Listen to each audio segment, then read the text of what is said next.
This is the Red Bull Rant podcast. If you aren't expecting adult language, why even bother listening?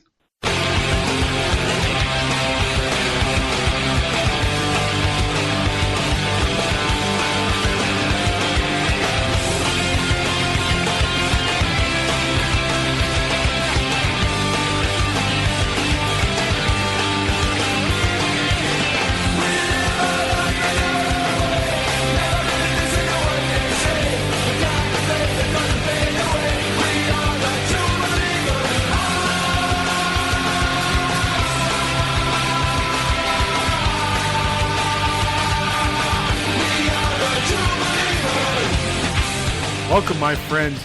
The show never ends. This is the Red Bull Rant podcast. I'm your host, Jason I. Picco.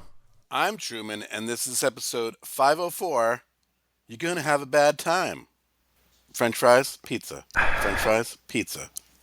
God, what the hell happened to this team's defense? I know it was bad, but God, what the fuck? It was very bad. So it's been a week. Just couldn't make it around last week. One of us was not feeling that great. Toronto 1-1 draw, which was okay. Then followed it up with a 6-1 loss on the road at Charlotte, which included a red card from a midfielder playing out of position as a center back. Before we get into our thoughts, we do have a voicemail, but do you have any responses on Blue Sky or wherever? Couple responses on Blue Sky. Jeremiah said, I mean, what can you say about that? It was a mess. Bradley and company better figure out the CB thing, and we might be in for more of those. It's never a good sign when multiple players start being played out of position over naturals in that spot, and it's become our default setting in defense. And then Chico said, as a Devils, Nets, and Red Bulls fan, I'm just having the time of my life lately. Okay. All right, I was trying to copy something real quick before I forgot about it. If you want to do that, I can read the post from the Toronto game. Yeah, go ahead. We did have Janoritz94 say, so glad the day was not a complete waste. Walking away from Canada with 1 point is better than no points. Hopeful for a better result next week in Charlotte. That did not happen. I should have read these backwards, I guess. Jeremiah did say if we can finish then, this game was there for us in Toronto. We're good, I thought. We fought right to the end, even if it wasn't the cleanest performance. I'm encouraged with it as a response to the beatdown versus Montreal. Oops, another beatdown just happened. Che is definitely going to be a big loss if he's out for any length. Good point, and we move on. We did not move on. No, we definitely did not move on. Sorry. All right. Before we get to our thoughts, we do have a voicemail, and neither of us have heard this one, so we'll see. Hopefully it's our friend Eddie, but I don't think I recognize the number. We'll see who it is. Hi, this is two fans who made the stupid decision, one to fly down to Charlotte today, and the other, me, to drive to Charlotte today. Hey, guys. It crossed very quickly a point from bad to laughing to crying to just straight up being fucking livid. It is ridiculous, embarrassing. I feel like I should be honestly getting reimbursed for my tickets today. Because that is, honest to God, that is the worst away day I've ever been on. It's debatably the worst Red Bulls game in terms of the game itself that I've ever been to. And it's a fucking disgrace. Everybody on the back line was terrible. Shout out Julian Hall for being Chris Paul and getting a goal down 42 points. But, nah, what a load of fucking crap. I am angry, I am tired, and your phone just died, dude. Wait, what? Oh, no. And it's ridiculous. It is unfair. It is bullshit. I traveled to Orlando. I had a great time, and today I traveled to Charlotte, and I want my money back. Like, this is... I've never been so fucking pissed off leaving a game. I've never considered walking out early. That's how bad this was. It's embarrassing. Like, I feel like I sure as hell hope that they acknowledge us because I had my back turned. They didn't deserve it. They don't deserve us, and that is nothing short of an embarrassment and a disgrace.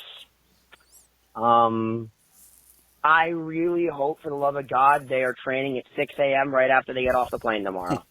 They should not get a day off. They do not deserve anything. They do not deserve an international break.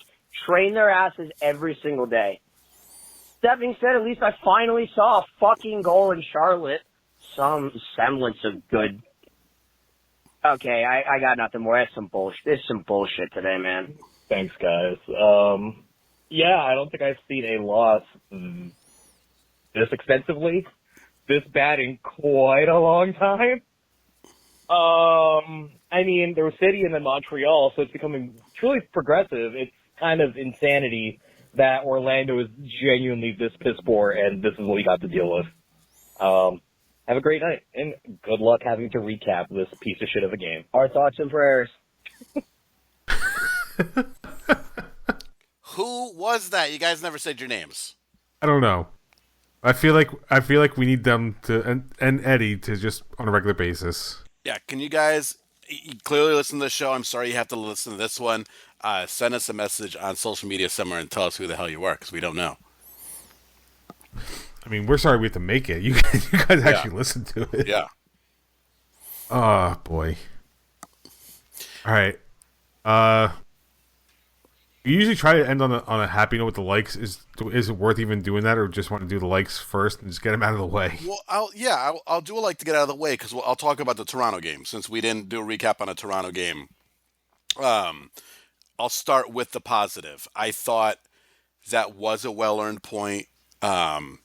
They definitely could have scored a few more goals. They were very aggressive in that game. Now, stop me if this sounds familiar. One terrible defensive mistake cost them the only goal they gave up in Toronto, with not marking players. So I know that was shocking compared to what we saw the following week. If it wasn't for that, maybe the Red Bulls win that game. I thought, again, that was a good road point in Toronto. So that is my like. My like is that when I was at home watching the Charlotte game, I had the option to turn the game off, which I did. I did not, because I am loyal to the soil on this podcast, because I'm a fucking lunatic, and for some insane reason, I watched the whole thing. I was getting so annoyed. I was like, screw this. I have Cyberpunk waiting for me on my Xbox. I haven't finished it yet. I might as well play. Get some of my frustration out. Yeah, he made a good decision, for sure. Yeah. And clearly, me putting up a, whatever you want to call it, on Blue Sky, saying losing by at least 4 was not wrong. Yeah. At least 4. All right. Dislikes. You want to go first? What's your biggest dislike? Wow. Geez. Where do you start? I'll start with this. I'll start with the Red Bulls were already down 2-0, which is very hard to come back on the road.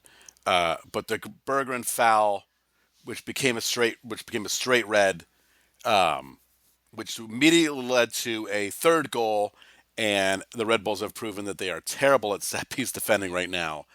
That was it. That was the dagger, because all they could do. I'm not even mad at the last 3 goals, honestly, because you're down 3-0, you're down a man.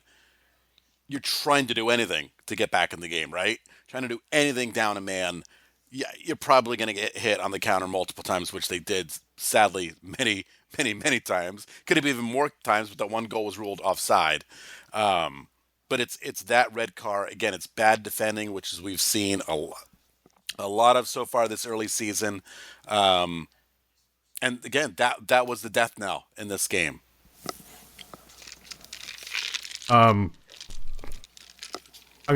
My dislike is going to be a specific moment, but I'm going to circle back to other things. That goal off the free kick.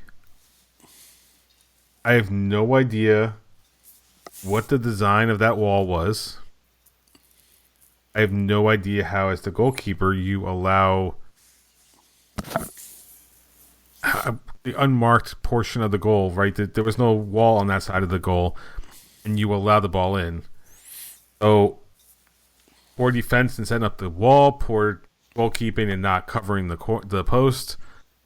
Like, that is a kick that should never have been a goal. Like the game in Montreal. Yeah, well, I'm thinking like like if it was like a top corner, like if somebody beats you top corner, that's really tough to get. Right. But to beat you low in the corner when you should have been able to get there as the goalkeeper on a free kick, that is a very piss poor sequence of events. Now, granted, the position was there because of what happened prior, but we should have been able to prevent that from being a goal. Now, let's talk about why all this shit happened in the first place. And you were saying the bad defending. On top of that, we apparently don't know how to fucking pass. Also very true. Red card was because bad back pass led to a opportunity, and Peregrine was like, the only way I'm going to be able to stop anything is by committing a red card offense, so I might as well do it. And then on top of that, we received the goal to make his red card worth it. But like multiple goals in that Charlotte game was purely down to that we couldn't pass the ball correctly, and just got hit quick on counters deep in our own end. Yeah. So if we can't do a basic thing like passing at like an 85% clip, then what the fuck are we doing here? I can't believe they've annihilated our good feels so early into this season, because we were feeling great 2 games in. I know. Now, again, we are seeing exactly how terrible Orlando is. They have completely fallen off. I believe they sacked their manager. So that game really means nothing. The Revs are the Revs in our building. That really means nothing. And aside from that, they've looked bad or mediocre. And we lost. So Montreal is a team that was towards the bottom half of the conference last year. We lost 3-0. Charlotte, if I remember correctly, they were. Hold on, with the agenda, I have that. I mean, they're at my fingertips. They're a good team. They're a team you could say, hey, if they lost 2-1, 3-1, you get it. But that was just, I mean, that's not what happened in this game.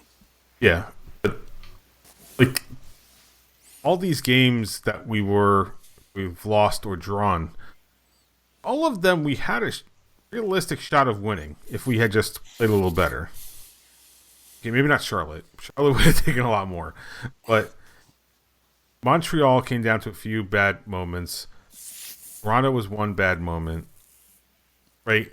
Those games Montreal maybe is more of a draw than a win. Toronto could easily have been a win. Charlotte, if we were much, much better, would have been a draw. But we're looking at a 500 record right now because our defense sucks. And saving it for the dumping ground, but we did acquire a new center back from Deportivo Pereira, but it's a fucking kid. It's the guy we acquired is 20 years old.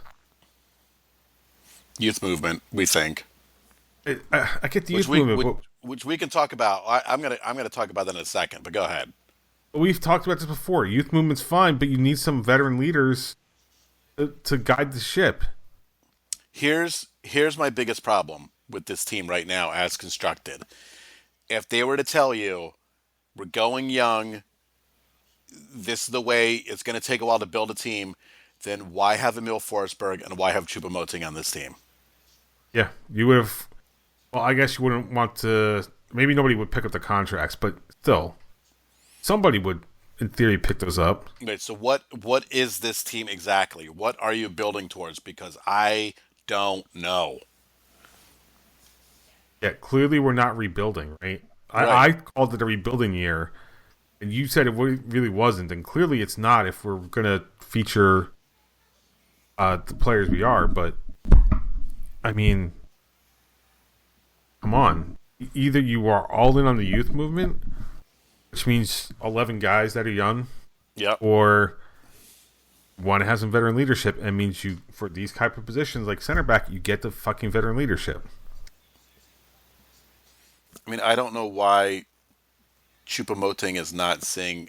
I know they wanted to start. We're going to bring all those young guys. He can be super sub, but sometimes when things aren't going exactly right, especially the past few games, why not start him? Why not get a guy with experience out on the field first and then sub him out later in the game? Yeah. That I don't know. we know Michael Bradley's a young guy, right? It's his first year managing an MLS proper. I get all of that, but I mean, I feel that you and I don't coach anything, and I think we might have a few ideas on what they should do that just kind of makes sense. I mean, everybody kind of has ideas that make sense. Yeah, I don't think this is hard to figure out. No. And speaking of Bradley, this is something I was going to bring up is when he was announced, I don't remember if I said on the season preview, but on our internal chat for podcast, right?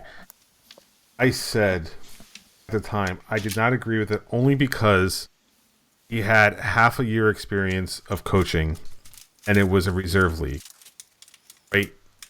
He picked up a Red Bulls 2 squad that was already on a heater, just kept it going. Yep. The only difference between him and Chris Armas was he finished out the job. But if that's all the experience he had, why give him the top job? Unless your whole point is you're going to allow him a year or two of growing pains. Right. Which is very rarely be what the plan is, but then you communicate, like you said, like, hey, we have a project. It's going to take a few years. Just listen, this year's going to suck. Just let us get through it. Right? If it was sold that way, then we won't be reacting like this. Oh, yeah. Bad nights are going to happen when you were starting from the bottom of the barrel, basically, right, in terms of building a team. The team went to the playoffs year in, year out. They got all the way to the MLS Cup final. They lost that. They didn't make the playoffs next year. Okay, now it's time to tear down. I just don't know why having Choupo-Moting on this team makes sense. And other than that, I want him to start. I want that guy starting and scoring goals. I want us winning games. The only thing I could think of for why he's still on the team is because they find someone to take the contract. Yeah, it's possible. I mean, obviously, Forsberg is considered important because he started every game, played most of the minutes, right? Yep. I mean, he is the captain. He is the guy that's going to guide the young kids. But I feel he doesn't want to be there either, spinning his wheels on a team that's going to be in a rebuild. Yeah. The other thing about Bradley, can we talk about his player selection? Because why did we try to play a midfielder center back when we had Tim Parker on the bench? That I don't think anybody knows. I don't even think the announcers knew.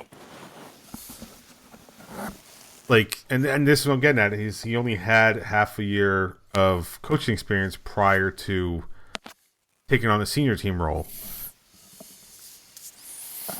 Again, you tell me it's going to be a learning curve. Okay, then maybe I get that. Maybe he wants to see if he can get players in other positions to add some depth, right?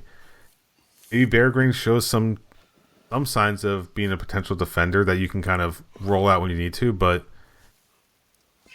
obviously this game was not it. No, it definitely was not. And I'm not going to, and I'll blame him for some of his stuff. I don't blame him for the red card, honestly. I think that was just literally he was caught off guard, and there was nothing he could do but get a red card or let a goal happen, right? It was one or the other. And I understand injuries are part of it, but you have defenders on the roster. You might as well use them. Yeah. Yeah, I don't understand. I don't know if I can keep talking about the Charlotte game. I just feel like with it's... the callers, though. I think they're 100% right. I don't care if it's an international break. They should be on the practice field every day. Every day. Because they got to get their shit together. Yeah, and plus this was an international break in September, maybe, but right, it's early season. Everyone's healthy for the most part. Let's get your fucking asses out there and practice. Yeah. Right. Any other thoughts on these games? Oh my God, no. I thought okay. I would say, oh my God, no, after the fucking Montreal game. This is way worse. Oh my God, we got to move on. Yeah. Predictions. Truman's in first with 4 points. He got the Toronto game correct, and then nobody obviously predicted the fucking 6-1 loss. No game to talk about this week for the Red Bulls because of the international break. So let's talk about Red Bulls 2. 2 matches since we've last spoke. Both of them PK losses. One at New York City FC 2, the second at Philly 2.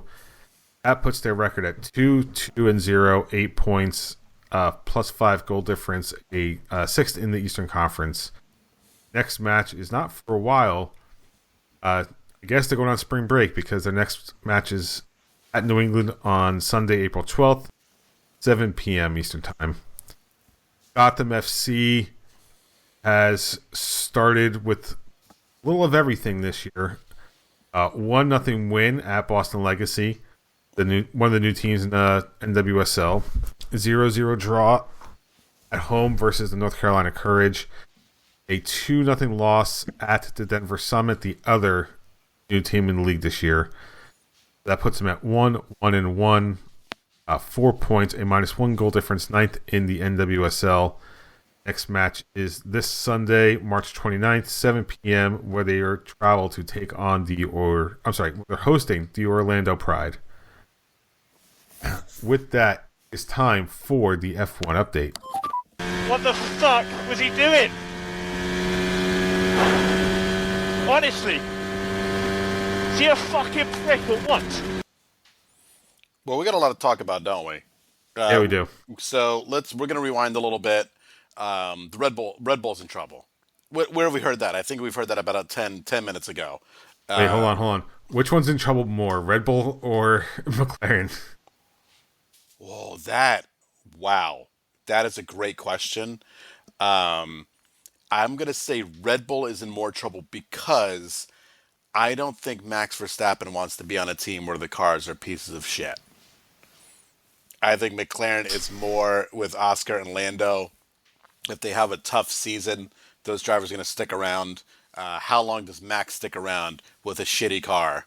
Especially when now he's starting to drive at like endurance races in Nuremberg and stuff like that. Yeah, so that's what I worry about. Now, again, if you're a Mercedes guy, you love these cars, right? They're great. Ferrari, they're okay. But you're right. The other perennial top two, Red Bull and McLaren, are in fucking huge trouble. Where McLaren didn't even send either of their cars out to race. And then, Max had to retire his car. There were 7 cars retired, I believe, in this race. It was 6 in the first, 7 in the second, I believe. Well, the 7 in the second includes, 2 do not starts between the McLaren? Right.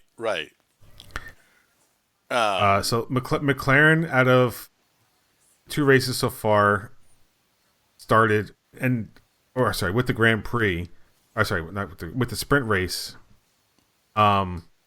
Think they've started half of the available races for their 2 drivers.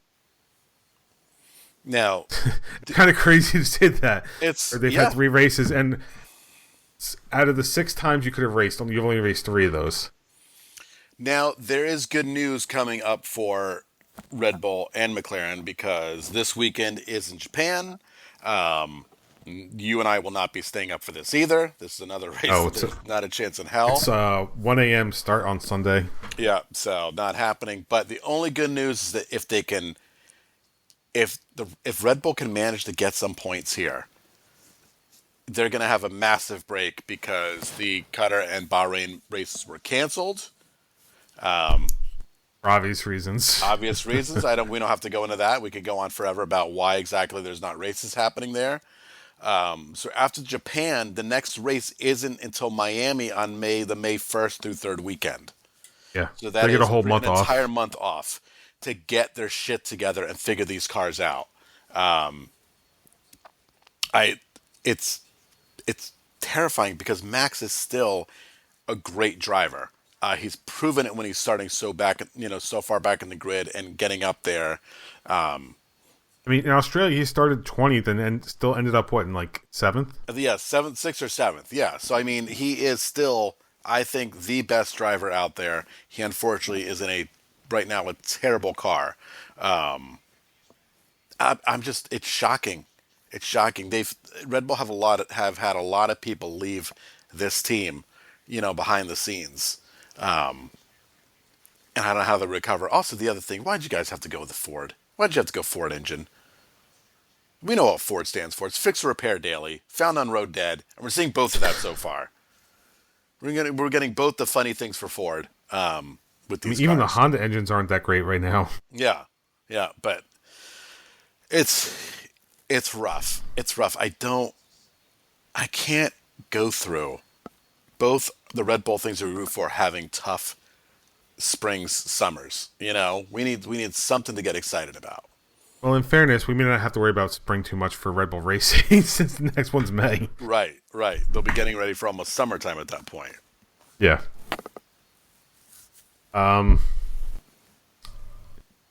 Yeah, this new hybrid era is not great for a lot of teams. Was it Red Bull? I think that Hajar did not finish in Australia. Right, so Red Bulls had 2 DNFs. Yep. McLaren had 3 did not starts. Aston Martin, I'm pretty sure, has 4 did not finishes at this point. Where Alonso almost damaged his nerves in his hands because of how bad the car was shaking. I can't remember who else is.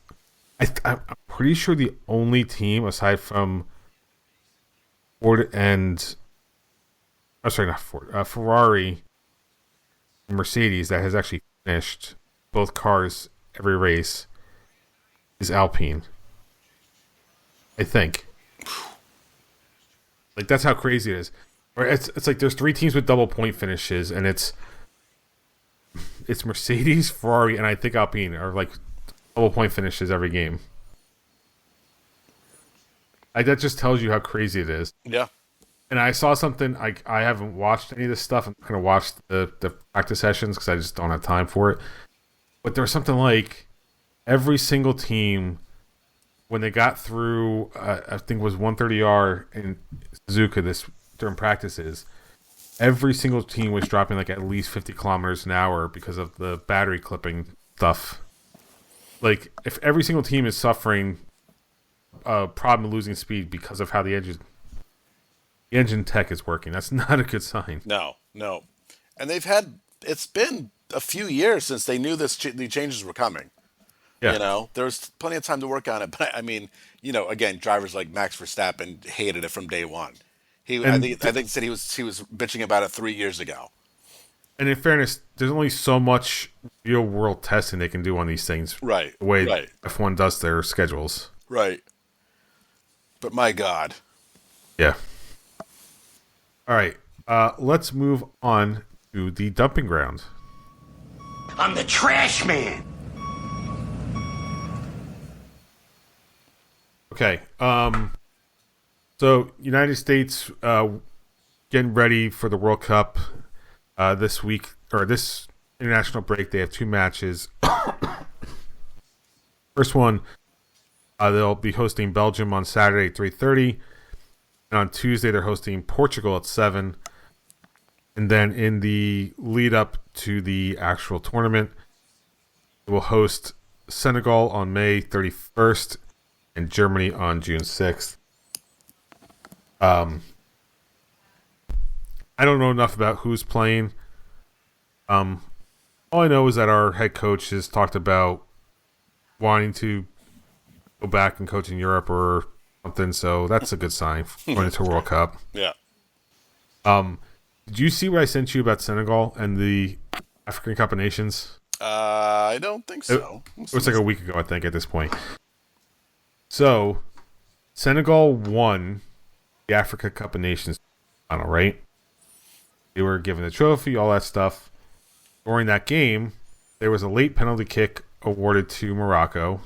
The Senegal players were not happy. They left the field in protest. Supposedly, some officials from the African Federation told the referee to get those players back on the field and continue the game. They did. The penalty kick was missed. The game went to overtime, and Senegal won. Morocco then filed a appeal stating that they should have been rightfully the winners. And apparently in the tournament rules, there's something about if the players were to leave the field prior to the end of the game, it would be considered a 3-0 forfeit. And African Federation agreed, and retroactively, like 2 months later, stripped Senegal of the African Cup of Nations title and awarded it to Morocco. Senegal, for whatever it's worth, apparently moved the trophy to an army base. Oh my god. But Senegal has appealed that decision. So who knows who the actual winner of the African Cup of Nations is right now. We just don't know. We're in almost April, but we don't know who won. The tournament was done in January. CONCACAF was weird. Yeah, right? Okay, the other thing I've written down for the underground is the 2027 MLS season. As everybody knows, we're moving to a different calendar starting at the second half of 2027. So, MLS announced that they're going to have a, quote, sprint season. I feel like they borrowed that from F1. Yeah. Going to be a 14-game regular season going from February to May, and there will be playoffs. So each team will face each opponent in their conference. So the Red Bulls for this short season will only face Eastern Conference opponents. 7 home matches, 7 away matches. The top 8 teams from each conference goes to a playoffs, single elimination tournament to determine the championship for the, quote, sprint season. It's almost like an My NFL question season, is, just with 3 games less. yeah, and here's my question. If we can do fucking single elimination for this, why aren't we doing it now? I don't know. More because they want more money. More games equals more money. That's why. I need the Spaceballs and search for more money. Because everyone complained that teams weren't getting home games, remember? That was the big complaint. It was single elimination, and everyone was pissed off in those early rounds, saying, why doesn't this team get a home game? Well, maybe that team should have done better in the regular season. So we did it early on, then we got rid of it, then we brought it back. Now they're getting rid of it for the sprint season, then they'll bring it back again. I think I started following the team in 2010. I'm pretty sure I've seen like 6 or 7 different playoff formats. Yeah, 100%. We were playing on the West Coast in the playoffs, the East Coast. We were the Western Conference champions. Away goal rules. They've had it all. Away goals don't count anymore. Yeah. Yep. They've done it all. Anyway, that's what we're looking forward to next calendar year. And then starting in late 27, the season will run from July to May, with the winter break happening from around mid-December to early February. So about a 2-month break the winter. Cool. Well, we've talked enough about how we feel about that whole thing. No need to get into that nonsense again. No. All right. Anything else for Dumping Ground? Ireland did announce that they've decided to pull out of the World Cup. Really, they were eliminated from the World Cup last night, but the joke online was that they decided to decline the invitation to the World Cup. It's kind of a bummer that Ireland will not be there. Yeah, I feel sorry for Seamus Coleman, who was a stalwart at Everton and probably was on his last, well, most likely was his last World Cup chance. I feel like we got to talk about just a little bit about what's happening because of the World Cup implications. But Iran's threatening to not show up to the World Cup. Clearly, you should know why, but if you somehow don't know, he decided to attack them. Yeah, and their Minister of Sports and Youth or whatever said that they're not going, but the U.S. are like the World Cup's like, you're welcome to come. Then maybe they move their games to Mexico. Who the fuck knows what's going on at this point? I don't know. There's a shit show coming. This whole World Cup's going to be a shit show. Yeah, it's going to be an absolute fucking disaster of our own doing. Yeah, and then on top of that, I don't know if you heard about the official song for this year's World Cup. Is it Kid Rock? No. No. I thought it was Kid Rock. It's Jelly Roll, some Mexican artist, I don't know, and then it's a Canadian producer, which I get what they're going for. But it sounds like a country Bible ballad. Oof. With some Spanish thrown in. That's my interpretation of it. I mean, can you remember any single World Cup song? I can't. I mean, I remember I remember the music for the Pitbull one, I guess. Not the lyrics, but just the beat. I couldn't tell you any of them. Maybe we should just play Vuvuzelas the whole time. Oh, God. All right, anything else for Dumping Ground? No, that's it. Okay. Then it's time to wrap up with the last segment of the show, Truman's Terrible Team of the Week. That's terrible. I mean, it's pretty much us, right? It is us. If you want a close runner-up, another team that lost by 5 goals is Orlando, like we said. Maybe it is Orlando being the more terrible team because they do lose. They lost 5-0 to Nashville, and then they got their manager fired. So Did they have a red card? they did not have a red card. Don't worry, I looked. To me, that's worse because at least the Red Bulls can explain away 3 goals from a red card. Yeah, I mean, and again, we watched that game, so we know how bad they were. I obviously did not watch the Nashville game, so I don't know how bad Orlando actually played. But again, I said it's like they're a close second, but I still think we are in first place just because we saw that absolute disaster. And again, to you guys who flew down and drove down, oh my God, I'm so sorry. I apologize because I know the team won't. Be glad you flew down 2 weeks ago. Or a week ago, because right now it's worse. Yeah. All right. Wrap this one up? Yeah. Okay. Fucking wrap it. Patreon.com/Red Bull Rant. $1 a month gets you exclusive content whenever we decide to do it. I thank our producers, Jeremiah Dempster, Steven Santos, Eddie Delecto. Thank you for supporting the show. Email us, redbullrant@gmail.com. You want to call us like the guy who down to the guy who drove down, 973-348-5329. Facebook.com/Red Bull Rant. On Blue Sky @Red Bull Rant for the show, at Dr. Stooge, myself at the Truman for Truman. Instagram and Threads @Red Bull Rant, at Dr. Stooge, at Truman237. I didn't write it down. I just want to make sure I got that right. Yeah. Okay. Subscribe to our show via iTunes, YouTube Music, YouTube, SoundCloud, Spotify. Not Netflix, though. Apparently Netflix is a podcast, but we're not on there. Which is fine because the prices are going up and we would not see a dime of it anyway. Nope. So, any last words before we get out of here? Yuck. I guess let's go Red Bull Racing for this weekend. Let's just hope it's not another unmitigated disaster. Yep. So for Truman and myself, this has been episode 504 of the Red Bull Rant. Thank you guys for tuning in, and as always, go Red Bulls. See you later.